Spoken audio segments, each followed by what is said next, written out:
ఎంతో tasty and యమ్మీ సోరకాయ గారెలు చూసేద్దామా? వచ్చేయండి. ఫస్ట్ ఒక సోరకాయని తీసుకొని ఇలా పీల్ ఆఫ్ చేసి తీసుకోండి. ఆ తర్వాత చిన్న చిన్న ముక్కలుగా కట్ చేసుకొని ఇలా చాపర్లో వేసి చాప్ చేసుకోండి. లేకపోతే మీరు గ్రేట్ కూడా చేసుకోవచ్చు, మీ ఇష్టం అది. లోపల సీడ్స్ తీసేయాలి. ఓన్లీ పైన గ్రీన్ పార్ట్ ఉంటుంది కదా, దాన్ని మాత్రమే తీసుకోవాలి.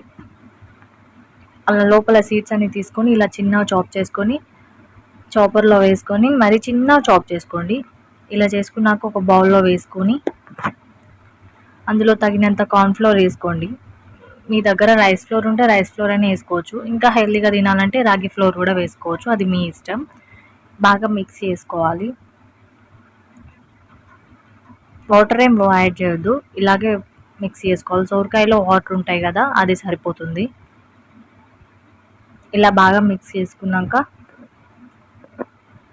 అందులోకి తగినంత కారం, పసుపు, గరం మసాలా, అల్లం వెల్లుల్లి పేస్ట్ వేసుకోండి. సాల్ట్ ఇప్పుడే వేసుకోవద్దు, బాగా మిక్స్ చేసుకోండి.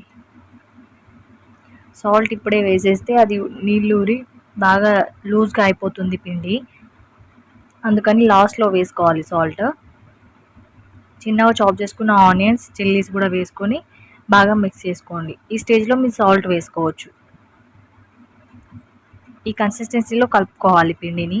మీకు పిండి లూజ్గా అనిపిస్తే ఇంకొంచెం కార్న్‌ఫ్లోర్‌ని యాడ్ చేసుకొని కలుపుకోండి.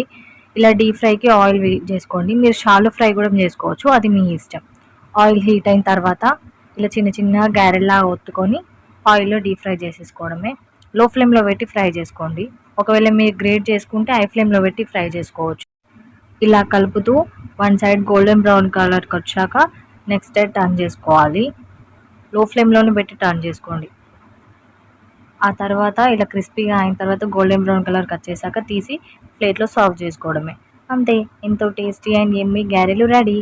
ఈ రెసిపీ మీకు నచ్చిందని అనుకుంటున్నాను. నచ్చితే లైక్ చేసి షేర్ చేసి నా ఛానల్ని సబ్స్క్రైబ్ చేసుకోండి. ప్లీజ్ నన్ను మరింత సపోర్ట్ చేయండి. Thank you. Bye bye.